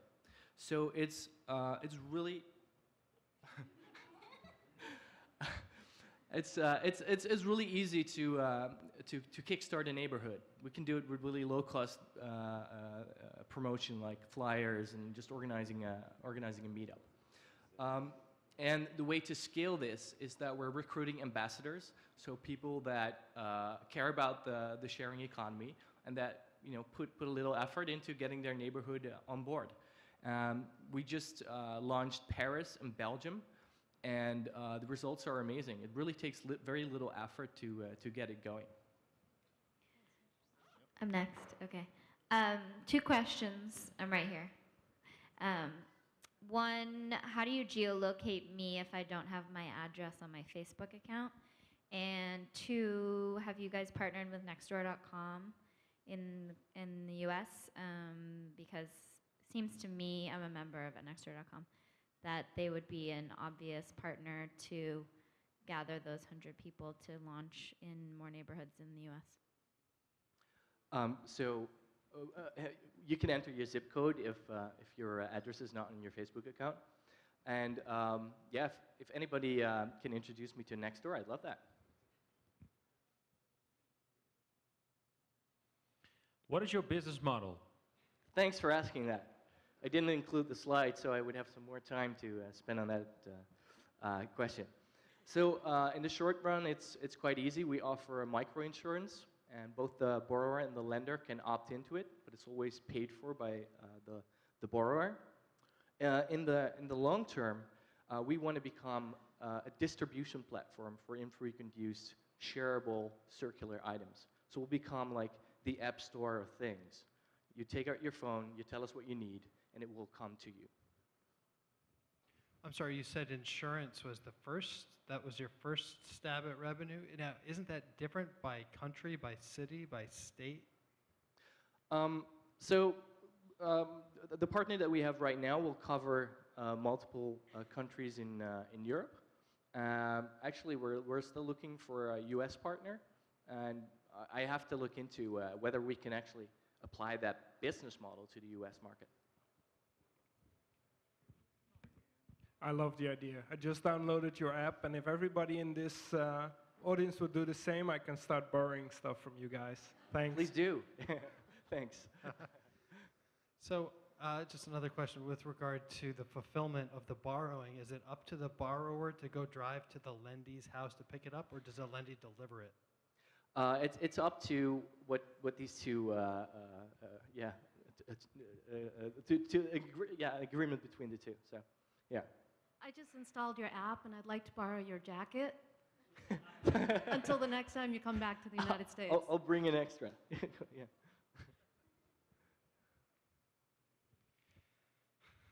Everyone's always at the other side of the room. I still don't understand how you make money. You still don't understand how we make money? No. Okay, so we offer an insurance paid for by the borrower, and we get a percentage of that. Does that answer your question? I have another question. I was wondering, so I remember in college, occasionally somebody would come by, hey, can I borrow like your blender, your hot pot? Seems like similar things here. Often, even with like people that I know, they would borrow it and oftentimes not use it appropriately. Are there any guidelines when borrowing something or when doing this? Like, do you say if you use a blender, use it responsibly, or is there some? Does it come with like a handout of some sort? Yeah, so we try to offer more and more information for people on how to use the objects, but it's really up to the borrower and the lender to agree on how the products are used. So if you are very picky about how your blender is used, then yeah, you better talk about it. Yeah. All right, we're out of time, but we have a couple more questions. The fact that he jumped on a plane to be on this stage, I think we'll let him slide a little bit. Go ahead. Hi, I actually wanted to feed into the previous question. I was wondering if you have a review tool in the app. So if you lend out something and someone mistreats it or doesn't give it back, that you can just review the lender. Yeah, so the current version is really like a minimal viable product. So it's very, simple. And it doesn't have reviews yet, but the second version, like version 2, will have reviews. Yeah. Cool.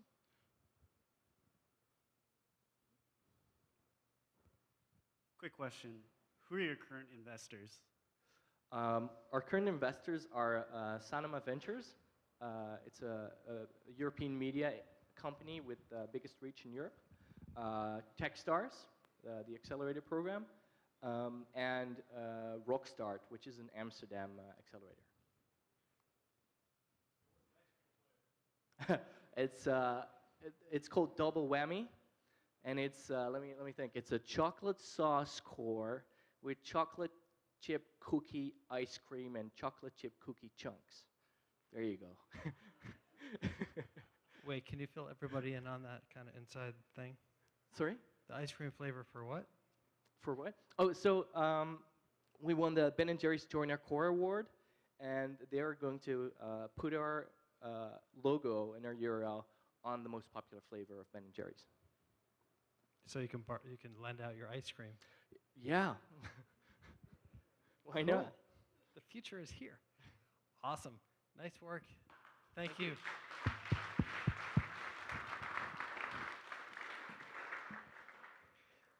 Okay, we have 2 more presentations for you all.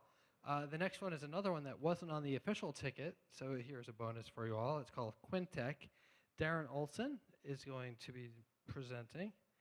Darren Olson, come on up, my friend. How's it going? Nice to meet you. Do you want this one? Sure. We leave that one for questions. Good. Right. As you can tell from my name, I'm not Dutch. However, my CEO and CCO are, so I'm here by the grace of the consulate and some obscure brother-in-law medieval rule. I'm here as CTO of Quintech, and we are purpose-formed to take flywheel technology and push it into the market. Now, we're standing on the shoulders of giants. Quintech is a flywheel technology that has been developed over the past 10 years at the expense of $20 million by Boeing in their R&D effort. Boeing called the other 2 fellas and said, look, we've got this flywheel, it's developed, we don't know what to do with it. And we went and looked at it, and we came to the conclusion that what you do with it is you form a company to push it into market, thus Quintech. The existing prototypes already do everything you want them to do. They have done the CNF, they have done the concept and feasibility, the prototyping, the alpha, the beta. We're taking it into the pre-production and going from there. To give you an idea why this flywheel is so unique, it is a absolutely no contact, zero mechanical bearing flywheel. It's all magnetic levitation. Magnetic levitation sounds very easy. When you start talking to the guys that managed to get it done, it's not that easy, and Boeing is the only flywheel that can do magnetic levitation at all. Now, what that means is that it's extremely low losses. If you let this thing just idle, it will run down its own energy at about 1/10 of 1% per hour, meaning that if you unplug it, it will run itself for about 40 days. Turns out that Quintech is the official energy storage system used by Noah on the Ark. In addition to that, because there's no physical bearing involved in the system, it has an extremely long life. There's simply nothing to break. There's one moving part, the rotor in the flywheel, and that one moving part doesn't touch anything. So it says a 20-year lifespan. Basically, if you ask me what kills it in year 21, I can't tell you. We have 250,000 cycles of you deep discharge it, recharge it. If you ask me what kills it at 250,000 plus 1 cycles, I can't tell you. There's simply nothing to break. There's one moving part. In terms of efficiency, rather than a battery where you get maybe 70% of the power you put in back out when you want it, a flywheel, this flywheel gives you better than 95% of the power you put in back out when you ask for it. And finally, you know, if you don't like the idea of flywheels, think of this simply as a mechanical storage battery. Now, where are we? If you do the startup speak, we went through an exercise and developed our MVP, our minimally viable product, and that actually turns out to be a thing called frequency regulation on the grid. If you're not a grid guy, don't worry about it. Frequency regulation is something that Tesla invented, obviously, because you don't need a frequency regulator in a DC. And ever since AC has been invented, frequency regulation has been a challenge. The smaller your grid is, the greater the challenge. The more renewable penetration you have, the greater your challenge. The more electric cars you plug into your grid, the greater the challenge. To give you an idea, PJM, which is the biggest, or at least the most sophisticated ISO in the United States, came out 2 days ago now and said that because of renewable penetration, and they're on the East Coast, because of renewable penetration, they are going to have to get 1.5 gigawatts of new frequency regulation on their grid. 1.5 gigawatts from a flywheel perspective is $1.5 billion in market opportunity, give or take. You say that's a really big number, there's no way they really mean that. No, they do mean that, because they also said in the same study that they are going to need $14 billion in new transmission built into their grid just to accommodate the renewables that are going to be coming in. The follow-on product is actually the bigger market, as if the 50 billion isn't big enough. The follow-on product is a flywheel energy storage, rather than just frequency regulation, where we take the existing Boeing structure, it's so nicely designed by Boeing, we pull out the existing rotor, we put in a current generation rotor, and now we can go into the 4 to 6 hour market, 4 to 6 hour power storage market, which allows you to do things like where California talks about flattening the duck. It basically allows you to charge up the flywheel using PV, and then when you get home, you charge up your electric car with the energy that hasn't had to come in over the grid. Finally, where we are, what we're doing, we're standing literally on the shoulders of giants. This has been a 10-year effort by Boeing. It's a $20 million plus effort by Boeing. And when we've gone out and done this through this MPV exercise, we already have the market traction. If I had the MPV now, I already would have been booking sales. What we need the initial kick of investment of $7.5 million. That gets us our MPV at 2 sites in the United States under test. And finally, what we're going to do with that, we're building 10 to 20 systems. We're splitting it. We're talking to the top of the food chain, and we're talking to the bottom of the grid food chain to put the system under test. Thank you very much.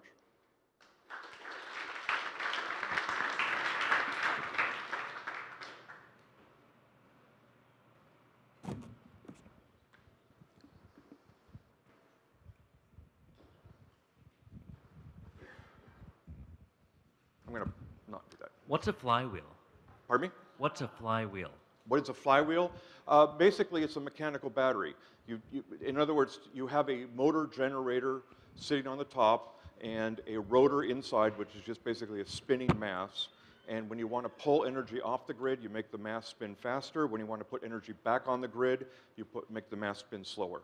So you switch from being a motor to spin it up to a generator to slow it down. That's basically it. Now, in terms of what a flywheel is generically, flywheels have been around for 15,000 years. I mean, a kick stone underneath your potter's wheel, that's a flywheel.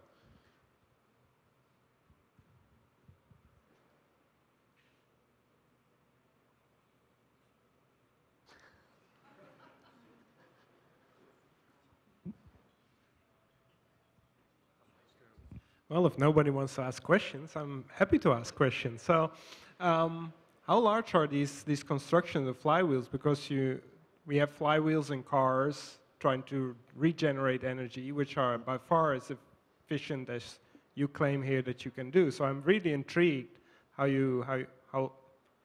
large is one system and how do you do that? Okay, it's a good question. I mean, the flywheel in your car is there to kind of smooth out the fact that you've only got, well, you used to have 8 cylinders, now you're down to 4. And so you get 4 kicks every rotation, so the flywheel smooths that out. The way this works is exactly similar. Basically, you just have an inertial mass and you're increasing or decreasing it.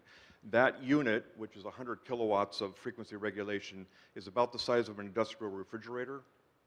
And you could put 10 of them in a shipping container and you drop it on somebody's substation gravel parking lot or gravel lot inside their fences, and you hook it up to the grid, and it just gives you a megawatt then of frequency stabilization. What is Boeing's interest in this? Obviously, they didn't just give this to you for free. Boeing is a equity partner in the company, and basically, if we aren't doing this, it goes in the place where all finished Boeing research programs go. Where's that? I don't know. 30 years ago, I worked for Boeing, and I was doing a similar job, except it was in pulse chemical lasers. As all of you know, 30 years later, Boeing is not a pulse chemical laser company. Not yet.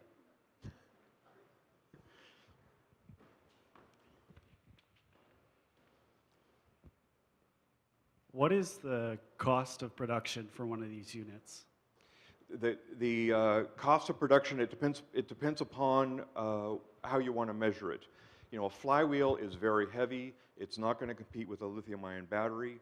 But you don't look at it that way because we're going to park ourselves in a substation lot and just stay there for 20 years. The cost then is looked at as a utility of a cost per cycle, which is how much does it cost me every time you guys come in and support the grid. It works out to less than 4 cents.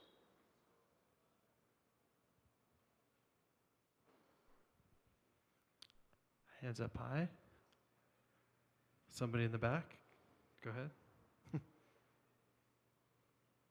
No? Yes, sir?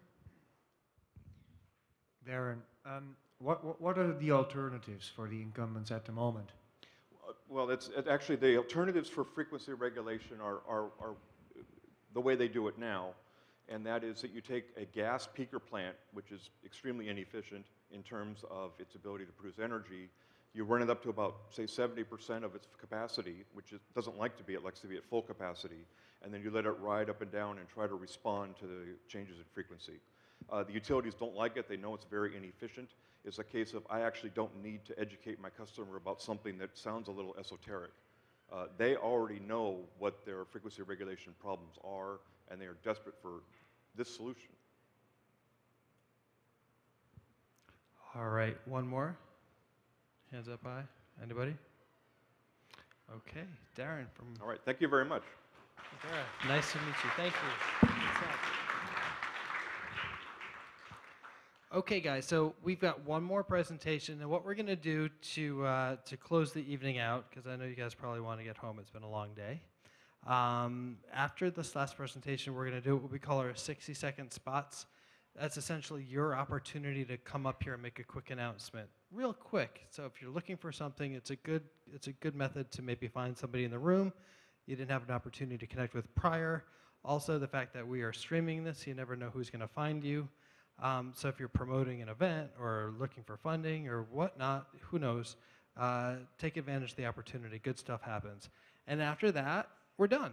And the bartender will come back, and if you want to hang out, please do. We have the room for a little bit longer, and let's use it. What do you say? Yeah? Good? Cool. Oh, what are we doing? We were starting a computer? Yeah.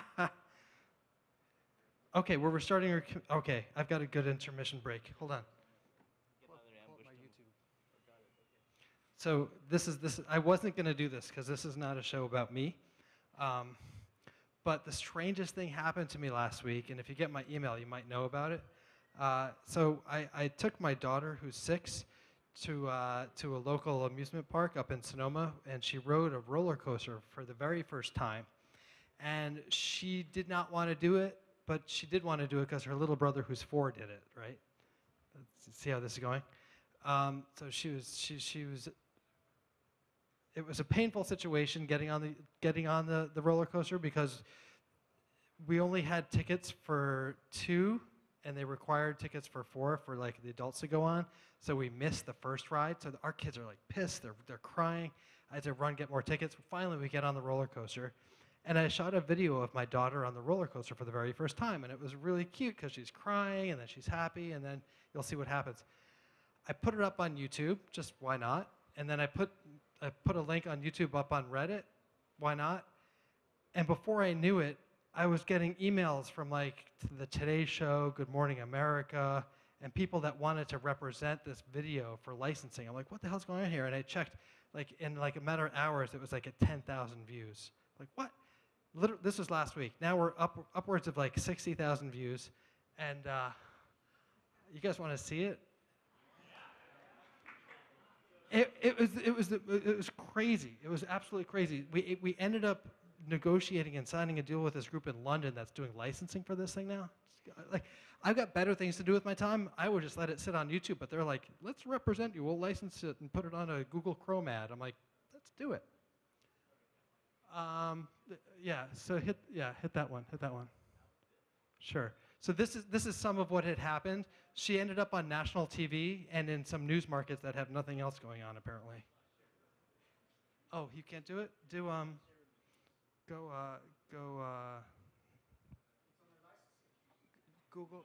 roller coaster girl, 2 words. Now you guys are like, what is he doing? This is a waste of time. First, yeah, hit go. Let's Google.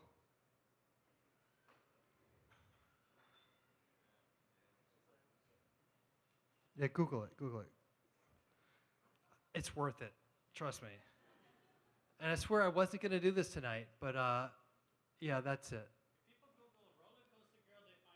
Now they'll find my daughter. Isn't that wonderful? And there's audio. Hold on. Take this. Brian, put this audio on. And it was just like an exercise in like capturing a moment, and it turned into this craziness.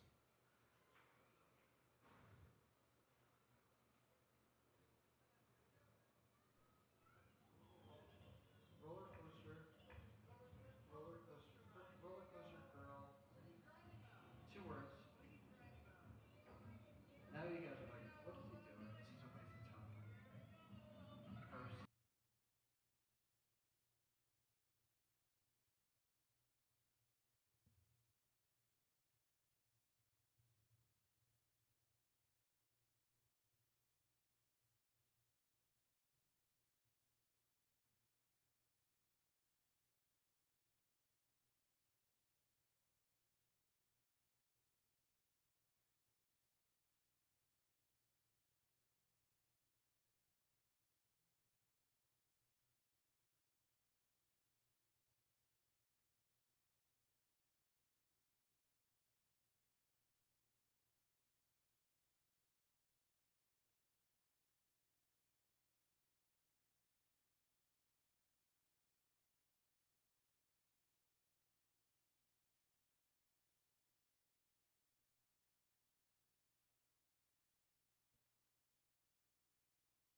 So the kid goes into a crying. She's having a great time, and then that's not fun.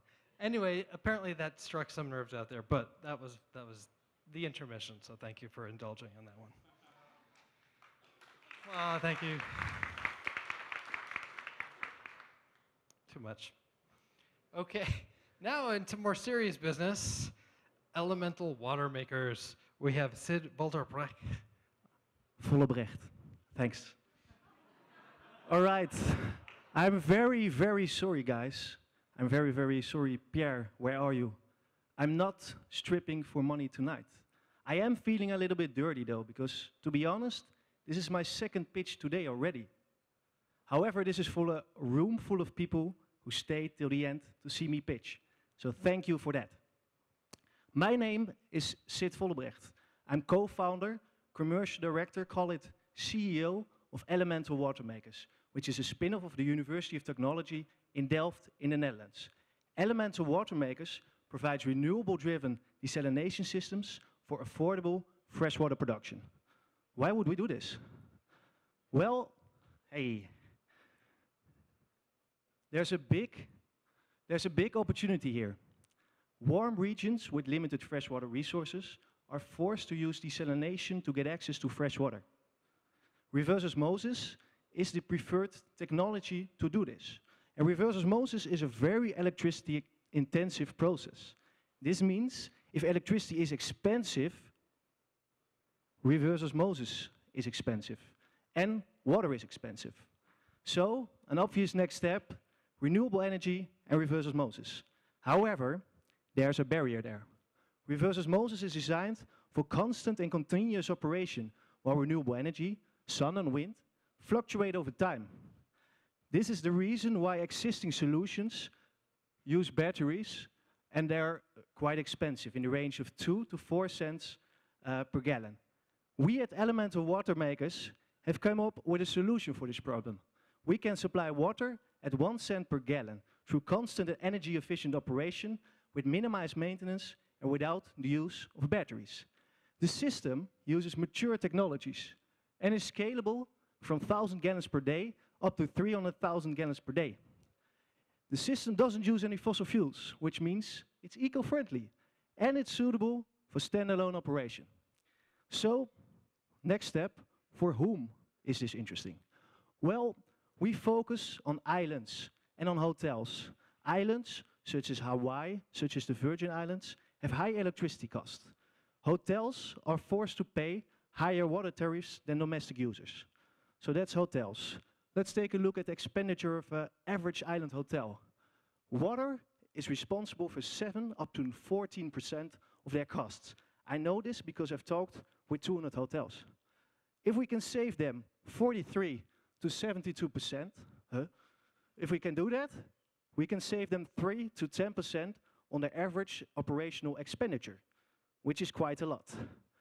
In the future though, we also want to supply large systems to whole municipalities, so for example, Barcelona, or the remote areas in Asia and Africa. Let's go back to the number 43 to 72. This is the worst case and the best case scenario. We start in Lanzarote, which is an island, one of the Canary Islands in Spain. And the first option for a hotel is to use the municipal water supply from Canal de Gestión. They pay 1.5 cents per gallon. The second option, the vertical axis, is showing dollars. Yeah, you get it. So the second option is buying a conventional driven reverse osmosis system. So there's upfront costs, and then the operational costs are mainly determined by the electricity price, which is 20 cents per kilowatt hour on Lanzarote. And then there we come. We have higher initial investment cost, but because of the limited operational cost, renewable energy, we can offer 43% savings. Second one, the US Virgin Islands, the same hold here, except that water and energy is much more expensive. So it's a payback time of 3 to 4 years. So how are we going to do this? We have 2 different revenue models. The first one is selling a project, basically design, build, transfer, with local suppliers to make them responsible for the maintenance. And the second one is a service model, which is basically a long-term contract for a certain amount of water per day, which doesn't require any upfront investments. All right, so we've had a successful field pilot in Indonesia. The system is ready for commercial implementation, and I'm looking at an investment of $250,000 to demonstrate a system at the end user in the market, to promote the system and to develop a water purchase agreement. I'm also looking for more early adapters, and I would like to ask you to join me in solving freshwater scarcity using only the sea, sun, earth, and wind. Thank you.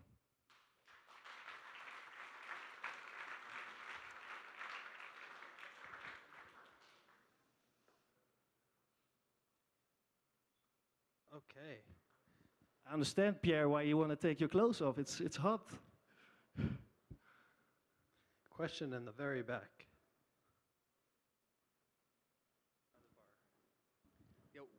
What do you do with the byproducts from the desalination? The byproduct, so basically the brine, which, to explain, reverse osmosis has 2 waste streams. One of them is the product water, which is the clean water, and the other stream contains the extra salts which has been removed of the product water. It's called the brine flow, and the brine flow we dispose of as traditional in all the reverse osmosis in the world. There's different options. Either you dispose of it in the sea, or you dispose of it in the ground, in a deep layer, or you use an evaporation pond and you can collect the salts. How much space does the apparatus actually take? Because on islands, as we know, real estate is a premium, so it's very expensive. It's a good point. However, let me get my numbers straight.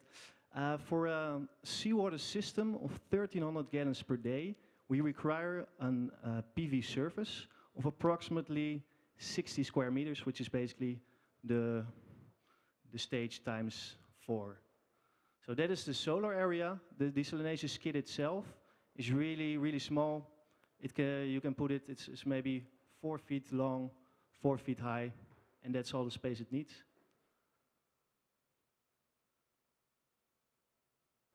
Of course, I'm not the only one with a question, yeah?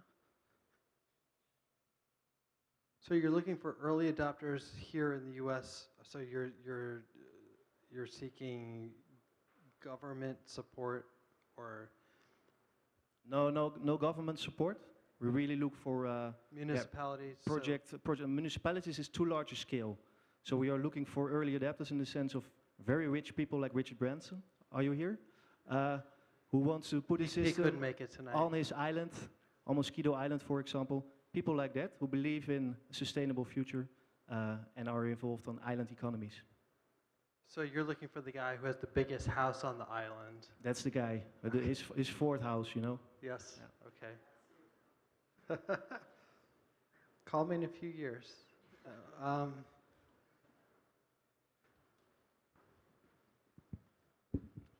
If this system is good, what is as you said, but what's the downside that people are not giving you a lot of money, or just $1 million or so? Which will The market is really tough. Everybody already has a solution in place, and the water sector is very conservative. So a hotel, which is very risk reserve, he doesn't want to invest in a solution which pays itself back in a period further than 5 years. So that is why I need to offer him a water purchase agreement. I have only had one system in the field, so how am I going to get project financing? I need more references in the field at the end user who can provide me with positive reference, basically.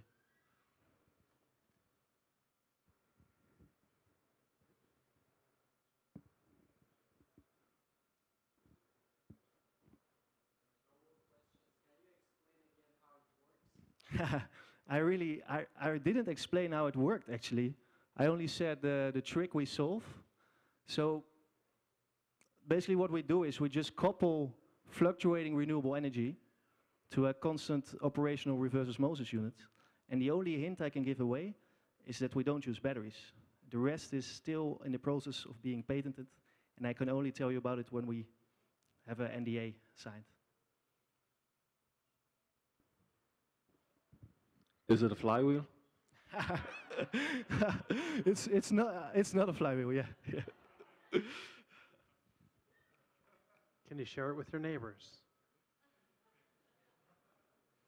Sorry? Never mind. Anybody else? We got 40 seconds on the clock. What's the bump in the green line? Good question. Actually, we do. There's some components which needs to be replaced half time of the lifetime of the system.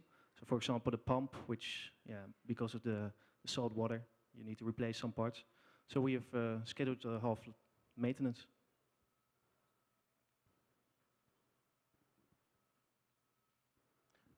All right. Going once. Going twice. Elemental water makers. Said, nice job. Thanks. Thank you. Okay, real rapid. Anybody interested in grabbing the microphone for a quick 60-second spot? Real quick. If you are, line up on this side and make your way up here. I'll count to 5. That's how I treat my kids. 1, 2, 3, 4, 5. Nobody. You go. Come on up. If not, I'm going to keep talking. I'm not prepared at all, so I don't think I'm going to make the total 60 seconds. I arrived here a week ago with my lovely wife, Caroline, and my daughter and my dog from the Netherlands. My name is Vollebregt, and I'm being sent here for a company called Paper Foam. And what we do is we develop technology for injection molding starch, and we do this for the packaging industry.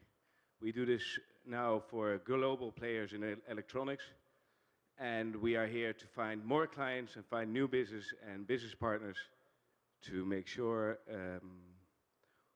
there's more paper foam in the world and that we can pack towards a sustainable future. Thank you. Thank you, Philip. Nice work. Any questions for Philip? Find him. He'll be at the bar. He was the first one there today. Anybody else? All right, I'm going to make a quick announcement, and then we're going to break. How does that sound? Our next event is actually real special. We've partnered up with Macworld. Anybody here at Macworld? Remember when Steve Jobs used to go up and make a big keynote and say, "This is the," what did he used to say again? One more thing. Right? Yeah. With his black turtleneck. Anyway, he doesn't do it at Macworld anymore for obvious reasons. But they invited me instead. No, we're doing a show inside of Macworld called Six About to Break, and we just vetted over 100 companies that applied to be a part of this, and we've selected 6 that are going to be on stage at our show inside of Macworld, which is a big conference. So over 3 days in late March. So on Thursday the 27th, I urge you to come join us for SF New Tech inside of Macworld at the Moscone Center, where we're breaking the next 6 products that are going to rock the Apple marketplace big time. I think you'll be excited by some of the selections that we've made. It's a good show, always good to go. We can get you in there for cheap. Use the discount code SFNT upon registration at macworld.com or macworld.com. You can find the conference. Get into the expo for like $10.